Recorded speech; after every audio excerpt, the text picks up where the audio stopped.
express. Naye tuwebuuza ssente mmeka kuba tebalisa tebazibulira bannayuganda.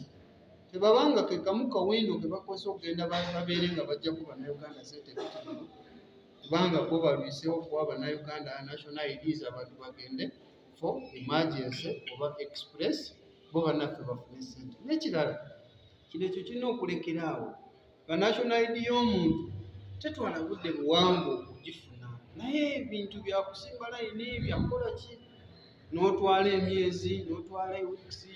So tulowooza kyandibadde nga kyangu ate neki abannayuganda bagamba bannaawe obutuuze bwaffe bwe expiring. Waliwo amawanga malala mangi national IDs z'amawanga mala tezexpiringa, naye bano bannaffe bayinza okuba bakiteekawo kwongera kufunirangako akasente banywa lwa myaka 5 banywa lwa myaka 10 eggere. So nga olwaleero eggwanga lirina ebizibu bingi amabanja mangi, naye olaba nga abantu abamu bali mu kuzanyira buzanyizi ku mirimu gyabwe, naye ffe ekirungi ensonga tuzibeeyizinga kuba ekituleeta wano kwogera kuba abali abatalina ddoboozi, naye ekirungi